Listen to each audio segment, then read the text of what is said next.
नमस्ते दोस्तों, मैं डॉक्टर वेद प्रकाश मिश्रा, आपका एनोरेक्टल सर्जन, आपका अपने यूट्यूब चैनल में स्वागत करता हूँ। जो पाइल्स के मरीज होते हैं, वो एक क्वेश्चन पूछते हैं जब भी हम लोग लिखते हैं या बोलते हैं कि ये प्राइमरी पाइल्स है या सेकेंडरी पाइल्स है।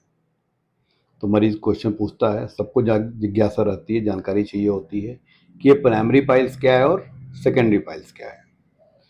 प्राइमरी पाइल्स जो कहते हैं, वो जो एनल रिंग है उसको अगर हम घड़ी के सुई के अनुसार डिवाइड करें तो ऊपर जो है एंटीरियर साइड में 12 ओ क्लॉक होता है और पोस्टीरियर में 6 ओ क्लॉक होता है। तो घड़ी की सुई 12, 1, 2, 3 ऐसे करके हम लोग मानते हैं कि इस डिग्री पे ये सुई जाएगी। तो जो 3 ओ क्लॉक, 7 ओ क्लॉक और 11 ओ क्लॉक, इन जगहों पे जो भी पाइल्स होगा उसको प्राइमरी पाइल्स कहते हैं। क्यों? क्योंकि यही पाइल्स पहले स्थिति में बनते हैं। क्यों? यहाँ पे जो आर्टरी आती है वो ज़्यादा इंगेज होती है 3, 7 और 11 ओ क्लॉक पोजिशन पे। तो जो प्राइमरी पाइल्स कहते हैं वो हमेशा 3, 7 और 11 ओ क्लॉक पे बनते हैं।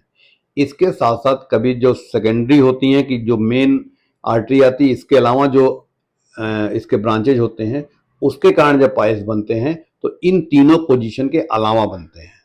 जैसे 1 ओ क्लॉक पे बन गया, 2 पे बन गया, 4, 5 पे बन गया, 9 पे बन गया।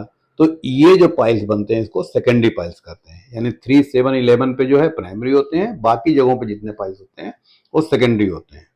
कभी कभी क्या होता है कि मरीज में प्राइमरी और सेकेंडरी दोनों होते हैं, तो चारों तरफ सूजन मिलती है मरीजों में। तो इसको सर्कमफ्रेंशियल पाइल्स भी हम लोग कहते हैं कि एक ही में सब इन्वॉल्व हो जाता है। तो सबके इलाज अलग अलग होते हैं।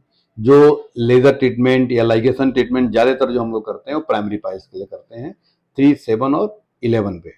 जो सेकेंडरी पाइल्स होते हैं उसमें FGHL करते हैं कि फिंगर से हम लोग पल्पेट करते हैं, जो भी उसकी आर्टरी आ रही हो, केवल अगर अंदर लाइगेट करते हैं तो धीरे धीरे सूख जाता है। सेकेंडरी पाइल्स के लिए बहुत कुछ नहीं करना होता है जब तक कि वो बहुत बड़ा ना हो। प्राइमरी पाइल्स के लिए लाइगेशन करके हम लोग लेजर कर देते हैं, या अगर सिंगल पाइल वहाँ से छासूत बांध देते हैं। तो जो भी ट्रीटमेंट पहले होता है वो प्राइमरी का होता है, जरूरत पड़ने पे सेकेंडरी का होता है।